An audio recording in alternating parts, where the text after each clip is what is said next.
bismillaahi raxmaani raxiim. soo dhawaada walaalahayga Soomaaliyeed. insha Allah maanta waxaan rabaa inaan ka hadlo tufaaxa iyo faa'iidooyinkiisa.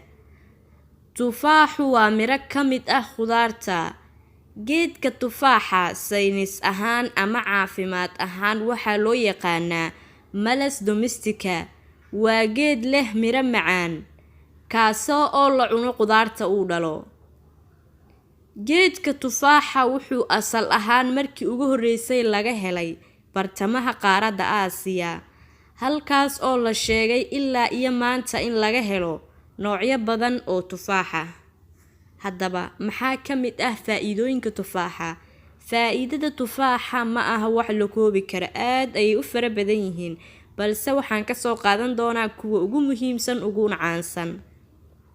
Waxaa ka mid ah faa'iidada tufaaxa waxaa ka mid ah horumarinta dheefshiidka. Wuxuu horumariyaa dheefshiidka. Sidoo kale wuxuu ka hortagaa calool xiranka, calool istaaga ama calool fadhiga ama qofka caloosh inay ka xirmato ayuu ka hortagaa. Sidoo kale wuxuu joojiyaa dhagxaanta kilyaha. Dadka kilyaha dhagax uga jiraan ama dhagxaanta uga jiraan aad ayuu ugu fiican yahay. Sidoo kale ka hortag ahaan isaga isticmaal. Sidoo kale wuxuu yareeyaa cudurrada caloosha. Cudurrada caloosha ku dhaca aad ayuu u yareeyaa tufaaxa. Wuxuuna joojiyaa cudurrada beerka ku dhaca. Wuxuu ka hortagaa dhiig la'aanta. Sidoo kale kaadi macaanka ama sonkorowga ayuu ka hortagaa. Wuxuu kaloo ka hortagaa tufaaxa xanuunada wadnaha. Wuxuu yareeyaa cudurrada lafaha. Sidoo kale kordhinta aragga ama indhaha aad ayuu ugu wanaagsan yahay tufaaxa. Tufaaxa wuxuu kaloo u wanaagsan yahay inuu ka hortaga kansarka. Wuxuu kaloo yareeyaa daalka ama tabar darrida. Waxaa kale oo daawo u yahay tufaaxa calool majiirka ama calool xanuunka iyo inuu yareeyo xanuunada neerfaha. Dhammaan waxay ka mid yihiin faa'iidada tufaaxa. Haddaba tufaaxu wuxuu ka kooban yahay fitamiino, macdano mineraalis ah, borotiino iyo nafaqo oo nutrients ah. Fitamiinada uu ka samaysan yahay tufaaxa waxaa ka mid ah Vitamin C, Vitamin K, Vitamin B complex. Macdanta uu ka kooban yahay tufaaxana waxaa ka mid ah potassium, copper, magnesium. Sidoo kale tufaaxa waa cuntada qolofta leh ee dheefshiidka ku wanaagsan. Sideedaba cuntooyinka qolofta leh waxay aad ugu wanaagsan yihiin caafimaadka bini'aadanka. Hadduu qofka sokor qabo, hadduu dhiig kar qabo, cudur walba way u fiican yihiin cuntooyinka qolofta leh. Cuntooyinka qolofta leh dadka badiyaaba ma jeclo, laakiin aad ay ugu fiican yihiin caafimaadka qofka. Tufaaxana wuxuu ka mid yahay cuntooyinkaas. Sidoo kale qaabka dheefshiidka ugu wanaagsan ama dheefshiidka waxa ugu wanaagsan waa cunto qolof leh. Maxaa yeelay cuntada qolofta leh waxay ka caawisaa wareegga dhiigga in uu riixo. Yacni waxay ka caawisaa cuntada qolofta leh. Qofkii cunto ayuu cunay, cuntadii in la shiido ama la riixo. Wax culus meel haddii la dhigo waxay u baahan yihiin wax socodsiiyo.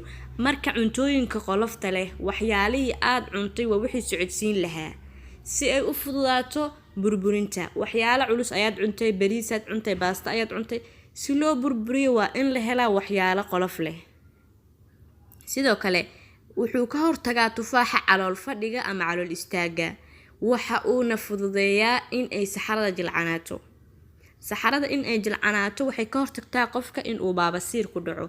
Maxaa yeelay baabasiirka noocyada uu ku imaado waxaa ka mid ah in qofkii calooshiisa ay fadhiso oo calooshiisa soconin, kadib qofkii riixitaan badan intuu sameeyo uu doocdoocid badan sameeyo, sidaas ee meesha intay ku dilaacdo uu ku dhaco baabasiir.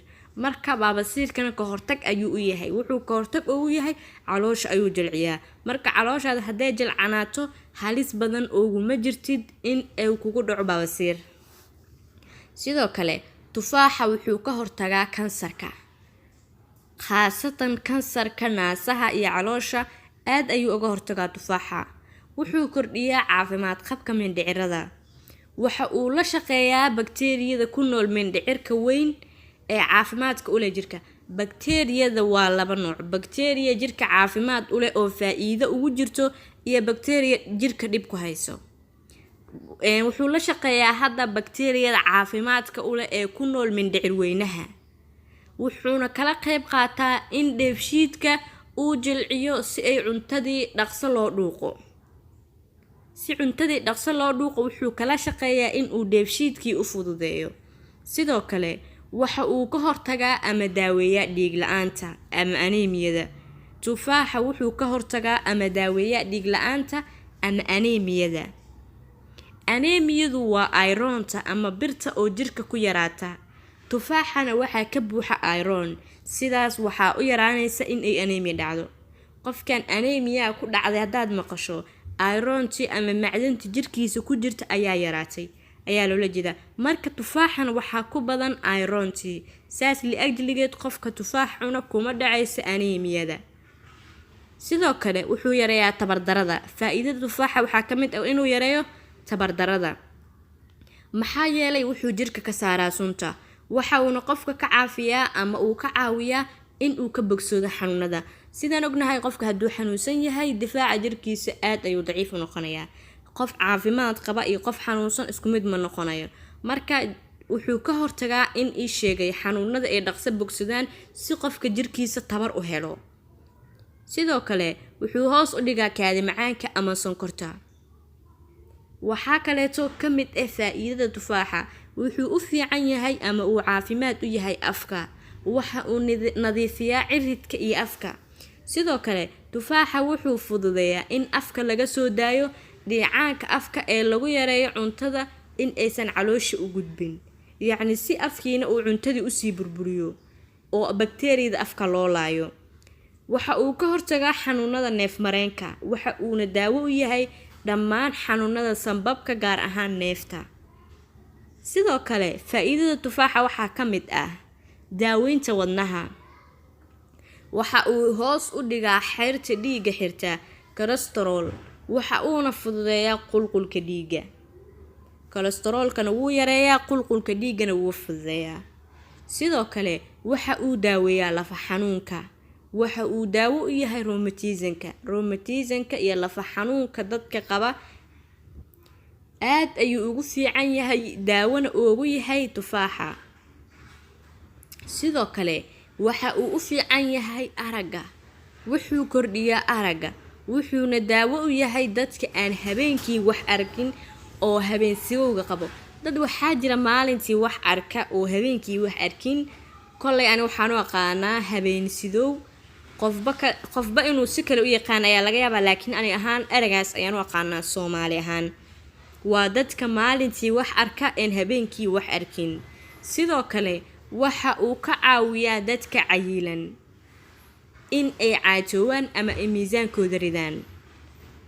Maxaa yeelay waxaa jira diet la dhaho dietkii tufaaxa oo qofka maalintiisii oo idil wuxuu cunayaa tufaax wuu ku joogi karaa, wuuna ku noolaan karaa. saas la ajligeedna wuu ku caatoobayaa oo dadka in ay iscaateeyaan rabaan way isticmaalaan. Sidoo kale tufaaxa wuxuu qurxiyaa maqaarka, wuxuu kordhiyaa iftiinka maqaarka, waxa uuna jirka ka saaraa sunta si uu qofka u ifo.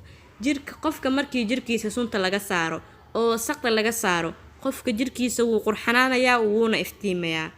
waad mahadsantihiin walaalaha quruxda badan. sii share gareeya muuqaalkeena wixii talo iyo tusaale qaybta commentiga insha Allah. mahadsantihiin. والسلام عليكم ورحمة الله وبركاته. في أمان الله.